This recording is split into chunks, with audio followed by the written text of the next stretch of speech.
رہنمائے زندگی حصہ 10واں۔ کچھ سے غلطی ہو جانے پر غلطی کو تسلیم کر لینے سے غلطیوں میں سدھار پیدا ہو جاتی ہے، اور غلطی ہو جانے پر غلطی کو نہ ماننا زندگیوں میں بد کرداری پیدا کرتا ہے۔ تکبر نیکیوں کو ختم کر دیتا ہے۔ خاموشی ایک بہترین عمل ہے۔ انسان اس دنیا میں جو زندگی گزارتا ہے، اس زندگی میں سب سے پہلا مرحلہ جو ہوتا ہے وہ مرحلہ بچپن کا ہوتا ہے۔ دوسرا جو مرحلہ ہوتا ہے وہ مرحلہ بھی بچپن ہی سے ملتا جلتا ہوتا ہے، وہ مرحلہ لڑکپن کا ہوتا ہے۔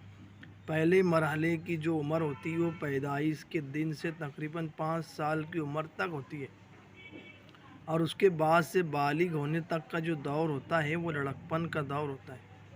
بچپن اور لڑکپن یہ دونوں انسان کے جوان ہونے سے پہلے کے 2 مراحل ہیں۔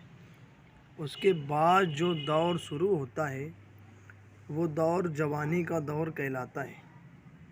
بالغ ہونے سے لے کے تقریباً 40 سال کی عمر تک جوانی ہوتی ہے، اور اس کے بعد کے دور کو بڑھاپے کا دور کہا جاتا ہے۔ یعنی انسان کی ابتدا سے انتہا تک کے جو مراحل ہیں وہ 4 ہیں: بچپن، لڑکپن، جوانی، بڑھاپا۔ اگر انسان ابتدائی مراحل کو درست کر لیا تو بعد کے مراحل میں زندگی ایک خوشگوار زندگی ہوتی ہے اور ایک پاکیزہ زندگی ہوتی ہے، اور اگر انسان ابتدائی مراحل کو درست نہیں کیا ہو تو پھر بعد کے مراحل میں زندگی ایک ناگوار زندگی ہوتی ہے، اور ایک ناپاک زندگی، بے حیائی اور عریانیت والی زندگی بن جاتی ہے، اور زندگی کے بعد مراحل خراب ہو جاتے ہیں۔ جوانی ایک ایسا قیمتی مرحلہ ہے جس مرحلے پر پوری زندگی کا دار و مدار ہے۔ جوانی کی زندگی اگر درست ہو جاتی ہے تو جوانی ایک بہترین زندگی بن جاتی ہے، اور بڑھاپا ایک بڑا نازک مرحلہ ہے۔ اس مرحلے میں انسان کمزور، لاچار اور بے بس ہوتا چلا جاتا ہے۔ انسان کو اپنی زندگی کو خوشگوار، پاکیزہ و بہترین بنانے کا جو نسخہ ہے وہ دین اسلام ہے۔ ابتدائی زندگی میں انسان تعلیم سے اپنے آپ کو جوڑے، دنیاوی تعلیم سے بھی اور آخرت کی تعلیم سے بھی۔ ابتدائی زندگی کو تعلیم سے آراستہ کرنے سے دنیاوی آخرت کے دونوں زندگیاں خوشگوار بن جاتی ہے۔ تعلیم سے انسان کو زندگی گزارنے کی ایک کامیاب راہ مل جاتی ہے، اور انسان کامیابی و ترقی کو حاصل کر لیتا ہے۔ دنیا و آخرت کی تعلیم سے زندگیوں کی تربیت و پرورش ہوتی ہے، اور تعلیم یافتہ انسان ایک بہترین انسان ہوتا ہے۔ کامیاب ہے وہ شخص جس کو لوگوں کو نصیحت کرنے کے لیے الفاظ کی ضرورت نہیں پڑتی، بلکہ ان کا عمل لوگوں کے لیے نصیحت ہوتا ہے۔ انسانی طبقات زندگی۔ نمبر 1، ایسے زندگی۔ اس کام کو اختیار کرنے سے انسان نے بیکاریاں اور برائیوں والی زندگی بن جاتی ہے، اور اس پر عمل کرنے سے دنیا و آخرت میں نقصان کا سامنا کرنا پڑتا ہے۔ اس لیے اس طرح کی زندگی گزارنے سے بچنا چاہیے۔ 2، ضرورت زندگی۔ انسان کی زندگی میں بہت سے کام ایسے ہیں جن کو اللہ تعالیٰ نے انسانوں کی ضرورت بنایا ہے، اس لیے ہر کوئی انسان اپنی ضرورت کو پورا کرتا ہے، مگر اس ضرورت کو انسان اگر شریعت کے بتائے ہوئے طریقے سے پورا کرے تو اس طرح عمل کرنے سے ضرورت زندگی بھی عبادت بن جاتی ہے۔ انسان کی ضرورت زندگی تقریباً 5 ہیں: روٹی یعنی کھانا، کپڑا یعنی لباس، مکان، نکاح، سواری۔ فرائض زندگی۔ اللہ تعالیٰ نے انسان پر کچھ کام کو فرض کیا، اس پر عمل کرنے سے دنیا و آخرت کی زندگی میں کامیابی حاصل ہوتی ہے۔ اس لیے ہر انسان کو چاہیے کہ فرائض زندگی پر بھی عمل پیرا ہو۔ فرائض زندگی بھی 5 ہیں، یہ فرائض اسلام بھی ہے۔ توحید، نماز، روزہ، زکوٰۃ، حج۔ نمبر 4، مقصد زندگی۔ انسان کی زندگی میں ایک مقصد زندگی ہے، وہ دین اور دین کی محنت۔ اس لیے ہر انسان اس عمل کو بھی اپنی زندگی میں عملاً لائے جس کی وجہ سے دنیا و آخرت بھی حاصل ہو۔ نوجوانوں کی زندگیوں میں مغربی تہذیب کے منفی اثرات کا طوفان۔ مسلم نوجوانوں کو مغربی تہذیب نے ایک پانی کی طرح اپنے لپٹ میں لے لیا ہے، ایک پانی کے طوفان کی طرح اپنے لپٹ میں لے لیا ہے، اور اس لپٹ میں آنے سے نوجوانوں کی زندگیوں میں سب سے بڑا نقصان آخرت کی زندگی سے غافل ہو جانا ہے، اور بد اخلاق کی زندگیوں میں سر سے لے کے پیر تک نظر آنے لگی، اور اس تہذیبی بگاڑ سے پورا کے پورے معاشرہ خراب ہوتا چلا جا رہا ہے۔ ہر طرف بیکاریاں ہی بیکاریاں پھیل گئی، گھر کے گھر اجڑنے لگے، ماں باپ بچے کی بے راہ روی سے پریشان نظر آ رہے، اور بچہ ہے کہ ماں باپ کی مانتا نہیں، اس کی زندگی ماں باپ کے لیے ایک درد سر بن گئی ہے، اور وہ ہے کہ ایس کی شراب میں مگن گلیاں اور کالجوں اور اسکولوں میں گھومتا پھر رہا ہے، اور اس کو کہ اس مرض نے نوجوانوں کو ماں باپ سے دور، آخرت کے اعمال سے دور کر دیا ہے، اور دن بھر بھٹکنا پھرنا معشوق کی تمنا میں، اور رات کو کھانے پینے سے غافل ہو کر عاشقوں کی ٹولیوں کے ساتھ بے حیائی کے مراکز میں سیر و تفریح کرتے پھرنا، اور سب کوری کے مرض میں گرفتار نظر آتا ہے۔ دیر تک جاگنا، اور ان مراکز پر سگریٹ، شراب نوشی اور گولیاں اور دوائیاں کا استعمال کرنا، اور بے حیائی فلموں اور تصاویر میں مگن رہنا، اور بے حیائیوں کو اختیار کرنا اس کی عادت بن گئی ہے، اور لباس بھی بے حیائیوں کو اختیار کرنا اس کی زندگی کا ایک حصہ بن گیا ہے، اور معشوقوں کے لیے سب کچھ لگا دینا گویا وہ ایک نعمت سمجھنے لگا ہے، اور ان سب کاموں کو اختیار کرنے سے وہ اپنے آپ کو ایک بہترین انسان سمجھنے لگ جاتا ہے، اور اس کا یہ فعل اپنے سے کم حیثیت کے لوگوں کے لیے بڑائی کا مظہر دکھانے کے لیے کرنے لگا، اور اس فعل کی وجہ سے وہ کم حیثیت لوگوں کو حقیر سمجھنے لگا۔ واللہ عالم بالصواب۔ اس لیے وہ ان لوگوں سے میل ملاپ کو ترک کر دیتا ہے، اور اپنے جیسے ہی لوگوں کے اور اپنے جیسے رہنے والوں کے ساتھ رہنا وہ بہترین سمجھنے لگا، اور اس کو اسی دوستوں میں اچھا محسوس کرتا ہے۔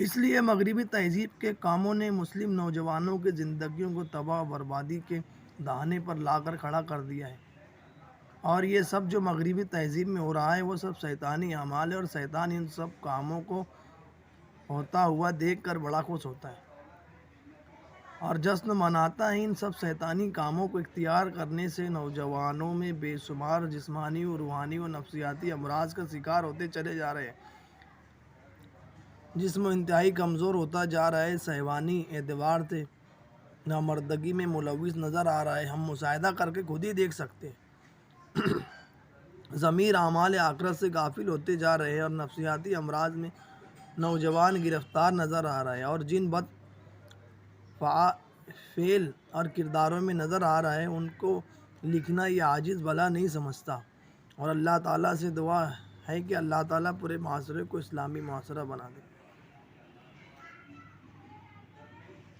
آمین۔ قرآن و حدیث مبارکہ کی روشنی میں وہ اعمال جن کے وہ اعمال حضرات مشائخ نے بتائے جن کو کرنے سے رزق بند ہو جاتا، کھڑے ہو کر جوتے پہن کر ننگے سر کھانا کھانا، بیت الخلاء میں ننگے سیر جانا، یا بیت الخلاء میں بات کرنا، مہمان کو بوجھ سمجھنا، ہاتھ دھوئے بغیر یا بسم اللہ پڑھے بغیر کھانا کھانا، کھانے کے بعد برتن کو صاف نہ کرنا، مسجد کے اندر دنیا کی باتیں کرنا، فقیر کو جھڑک دینا، مغرب کے بعد بلا عذر سو جانا، نماز قضا کر دینا، جھوٹ بولنا، گانا بجانے میں دل لگانا، اولاد کو برا بھلا کہنا، قرآن مجید کو بے وجہ چھونا، اہل و عیال سے لڑائی جھگڑا کرنا، اہل و عیال سے لڑتے رہنا، غیبت کرنا، نامحرم کو دیکھنا، اس لیے چاہیے کہ ان تمام اعمال سے بچنے کی کوشش کرنا چاہیے۔ زنا کے 11 نقصانات: دین میں کمی، علم میں کمی، عقل میں کمی، یادداشت میں کمی، عمر میں کمی، رزق میں کمی، چہرے کے نور میں کمی، انسان چیزوں میں کمی آ جاتی ہے، نیکوں سے بغض ہو جاتا ہے، اللہ سے دشمنی ہو جاتی ہے، دعاؤں کو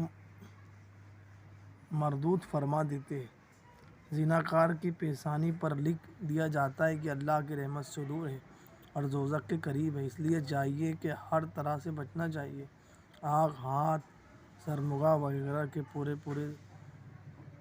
زنا سے پوری کوشش کرنا چاہیے بچنے کے لیے۔ قرآن کریم کے مسلمانوں پر 5 حقوق ہے: ایمان لانا، پڑھنا، سمجھنا، عمل کرنا، دوسروں تک پہنچانا۔ علم انسان میں تکبر پیدا کر دیتا ہے اور انسان خود کو عام لوگوں سے بلند و بالا سمجھنے لگتا ہے۔ اگر علم کے ساتھ تقویٰ اور خشیت نہ ہو تو جاہل اس سے بدرجہ بہتر ہے۔ حضرت حکیم الامت مولانا اشرف علی تھانوی رحمۃ اللہ علیہ فرمایا کرتے تھے کہ بزرگوں کے ناموں سے بھی روح میں تازگی اور قلب میں نور پیدا ہوتا ہے۔ بزرگان دین اولیاء کرام خدا اور رسول کے عاشق ہیں، اس لیے ممکن نہیں کہ ان کے حالات پڑھے جائیں اور قلب میں محبت الہی پیدا نہ ہو۔ انسانی نفس کے متعلق اہم معلومات: انسان کے اندر فطری طور پر 2 قسم کی صلاحیتیں پائی جاتی ہیں، ایک کو نفس امارہ اور دوسرے کو نفس لوامہ کہتے ہیں۔ نفس امارہ کا مطلب انانیت، ایگوزم سے ہے، جبکہ نفس لوامہ کا تعلق ضمیر کانشیوس سے ہے۔ جہاں ایک طرف نفس امارہ کی ضد صفت سرکشی، ظلم اور شرانگیزی ہے، وہیں اس کے برعکس نفس لوامہ کی صفت اعتراف، تواضع اور انصاف پسندی ہے۔ یہ دونوں صلاحیتیں ہر شخص میں موجود ہوتی ہیں، مگر ابتدائی حالات میں سوئی ہوئی ہوتی ہے۔ جب کوئی معاملہ درپیش ہوتا ہے تو ان دونوں میں سے کوئی ایک بیدار ہو کر عمل پیرا ہوتا ہے۔ در حقیقت ہر شخص کے اندر اس کا اپنا دشمن اور دوست دونوں ہی پوشیدہ ہوتا ہے، اور کبھی وہ ایک دوسرے پر غالب آ جاتے ہیں، کیونکہ ہر انسان اچھائی اور برائی میں تمیز کرنے کی صلاحیت رکھتا ہے۔ برائی کو کبھی برائی سے ختم نہیں کیا جا سکتا۔ بدسلوکی کا جواب اگر بدسلوکی سے دیا جائے تو معاملہ بگڑ جاتا ہے اور نوبت لڑائی جھگڑے کی آ جاتی ہے، لیکن اگر بدسلوکی کا جواب نیک سلوک سے دیا جائے تو اس سے سامنے والا متاثر ہوتا ہے اور بگڑتی بات بھی بن جاتی ہے، کیونکہ جب تیز ہوائیں چلتی ہیں تو طوفان آتے ہیں، تو فلک بوس مکانات اور اونچے درختوں بھی ٹوٹ کر زمین بوس ہو جاتے ہیں، جبکہ نرم اور نازک ننھے منھے پودے اپنا سر جھکائے رکھتے ہیں۔ جتنے تیز رفتار آندھیاں ان کو کچھ نہیں بگاڑ پاتی اور وہ نرم و نازک پورے بدستور قائم رہتے ہیں۔ یہی حال نرم مزاج اور بااخلاق لوگوں کا ہے کہ غصہ اور تشدد کے حالات میں وہ صبر و تحمل کے ذریعے خود کو محفوظ کر لیتے ہیں۔ برائی کے جواب میں برائی مسئلے کو بڑھاتی ہے اور اس سے نفرت و دشمنی میں اضافہ ہوتا ہے، مگر برائی کے جواب میں اگر بھلائی کی جائے تو نفرت اور دشمنی کا خاتمہ ہو جاتا ہے۔